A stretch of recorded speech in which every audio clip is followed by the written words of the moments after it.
Oi pessoal, tudo jóia? Meu nome é Farid Saman, eu sou médico nefrologista, trabalho na Secretaria de Estado da Saúde de São Paulo.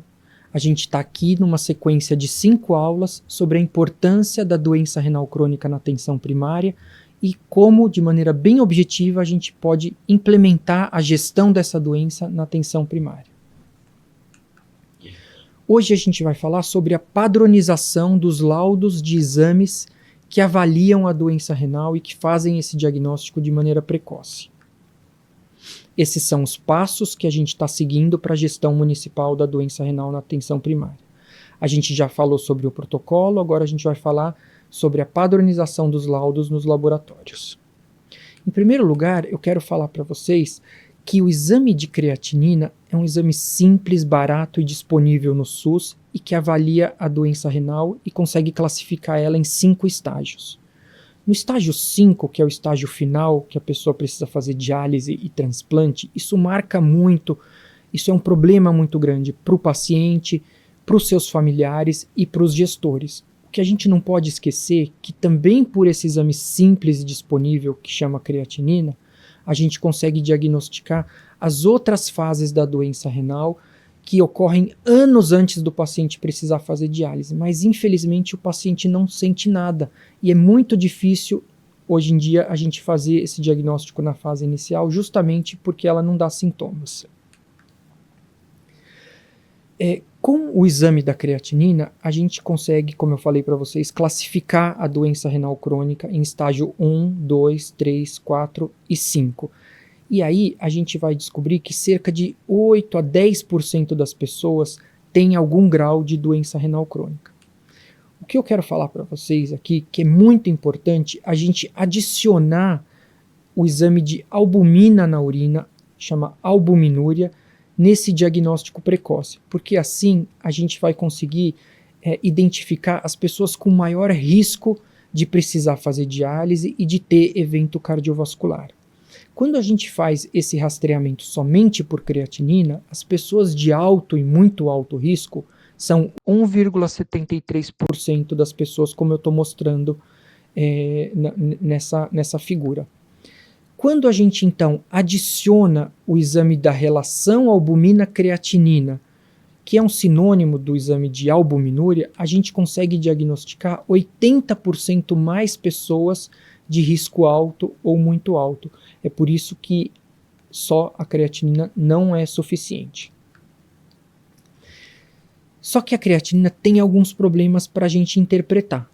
É importante a gente saber que a creatinina aumenta nas doenças renais, tanto na doença renal crônica quanto na insuficiência renal aguda.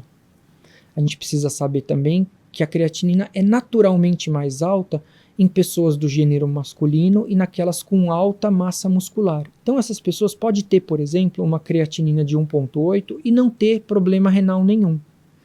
A gente tem que ter muita atenção nas pessoas de idade avançada, porque o mesmo 1,8 numa pessoa de 80 anos, por exemplo, e do gênero feminino, significa um funcionamento renal de apenas 28%, ou seja, uma taxa de filtração glomerular de 28 ml por minuto. E é por isso que todo resultado de creatinina precisa ser acompanhado da taxa de filtração glomerular estimada, que a gente está resumindo aqui pela sigla TFG. É por isso que essa apresentação é direcionada para os laboratórios que prestam serviço para o SUS e para os gestores públicos desses contratos. A gente tem que ter uma conversa com o laboratório que a gente está contratando para que toda a creatinina seja acompanhada da taxa de filtração glomerular. Nesses anos todos, nessas décadas, diversas fórmulas matemáticas foram desenvolvidas para fazer de maneira automática, de maneira facilitada, esse cálculo. A primeira fórmula mais conhecida data de 1976. Para chegar na taxa de filtração estimada por essa fórmula, a gente precisava da creatinina, da idade, do gênero do paciente e do peso. Mas essa fórmula não é mais recomendada. A fórmula que foi desenvolvida e recomendada até então chama CKD-EPI de 2009. Nessa fórmula era preciso a creatinina, a idade, o gênero e a raça. E hoje em dia, a que está valendo atualmente é a CKD-EPI de 2021. E olha que oportunidade que a gente tem de fazer esse diagnóstico mais precocemente e de maneira mais fácil na atenção primária. Essa fórmula só precisa de creatinina, idade e gênero. Não precisa nem de raça e nem de peso para a gente fazer a estimativa da taxa de filtração glomerular pela fórmula atualmente aceita. As proteínas na urina também precisam de uma cautela para sua interpretação adequada na atenção primária. A gente viu que para analisar a creatinina, a gente precisa da taxa de filtração glomerular pela fórmula mais moderna, que é a CKD-EPI 2021. Quando a gente avalia os métodos de avaliação de proteína urinária no Sistema Único de Saúde, a gente vai ver que tem esses 5 métodos. Eu estou mostrando para vocês a sigla, o código SUS, o custo e a interpretação, quando esse exame de urina vai ser leve, moderado ou severo. Essa quantidade grande de métodos de avaliação de proteína dificulta uma padronização, dificulta até a gente fazer trabalhos de treinamento profissional. É por isso que eu destaco para vocês o método preferencial de avaliação da proteína urinária recomendado pelo menos desde 2020, que é exatamente a relação albumina-creatinina. Para a finalidade de rastreamento nas pessoas de risco, que são principalmente os hipertensos, as pessoas com diabetes, obesidade e idade avançada, a gente consegue recomendar a relação albumina-creatinina para todos. Então, para não criar confusão, para padronizar, para facilitar o trabalho do profissional da atenção primária, seja o médico, o enfermeiro, o nutricionista, o dentista, todo hipertenso, diabético, obeso, com idade avançada ou com qualquer outro fator de risco para a doença renal crônica, pelo menos uma vez por ano ele vai fazer a relação albumina-creatinina na amostra isolada. Não é urina 1, não é exame de urina de 24 horas, para finalidade de rastreamento é a RAC, que a gente está aqui usando essa sigla. O impacto da padronização do diagnóstico laboratorial da doença renal crônica foi amplamente demonstrado em diversos estudos brasileiros e internacionais. No início, pode até aumentar a fila para nefrologista, mas aumenta também a identificação precoce da doença renal crônica, a classificação adequada e o uso de medicações protetoras. Com o passar do tempo, junto com essa ação de adequação dos laudos, a pactuação de um protocolo que eu mostrei para vocês na aula 2 e o treinamento profissional que eu vou mostrar para a aula 3, o que acontece nos estudos? Diminui o uso de medicações nefrotóxicas e a fila para o nefrologista se estabiliza e até diminui, porque a atenção primária vai conseguir cuidar dos pacientes nas fases iniciais da doença renal. Então, eu vou reforçar com vocês que o rastreamento, o screening da doença renal crônica deve ser feito nas pessoas minimamente com hipertensão, com diabetes, com obesidade, com as doenças cardio e cerebrovasculares.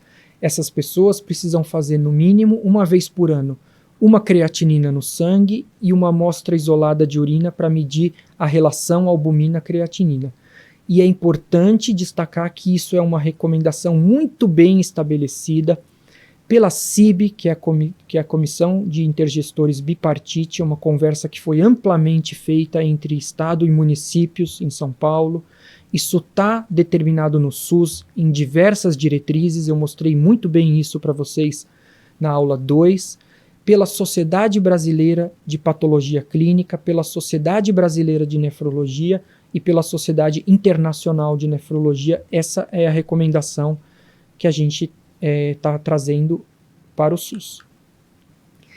E para facilitar a comunicação do gestor público com o laboratório que ele contrata, eu vou mostrar para vocês aqui o modelo de um laudo de creatinina sérica que a gente precisa que isso seja implementado em todos os municípios do estado de São Paulo e também no Brasil.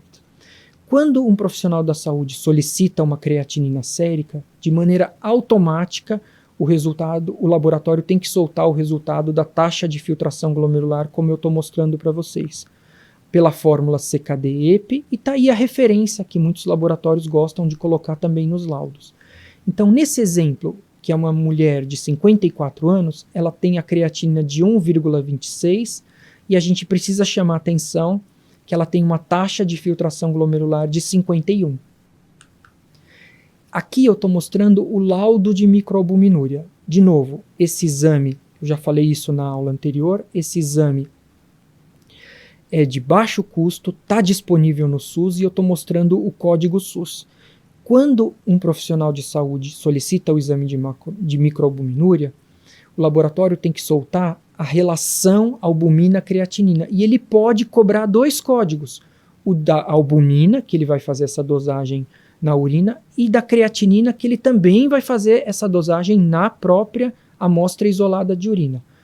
Então, de novo, todo o resultado de microalbuminúria vai ser acompanhado pela relação albumina-creatinina. No caso desse exemplo, a pessoa de 54 anos, do sexo feminino, está com um resultado de RAC de 153 miligramas por grama. E a gente vê embaixo que é muito importante que o laboratório também facilite a interpretação do que significa esse resultado de RAC. A proteinúria vai ser leve quando a RAC é abaixo de 30, moderada entre 30 e 300 e severa quando for maior do que 300. Então essa é a referência, esse é o modelo de laudo que a gente precisa que seja realizado em todos os laboratórios que prestam serviço ao SUS e também à saúde suplementar. Na próxima aula, a gente vai falar sobre o treinamento profissional em doença renal crônica. E propositalmente, esse treinamento ele tem que ser feito depois da elaboração do protocolo, que a gente viu na aula 2, e depois da padronização dos laudos que a gente viu aqui na aula 3. Muito obrigado pela atenção de vocês. A gente se vê na aula 4.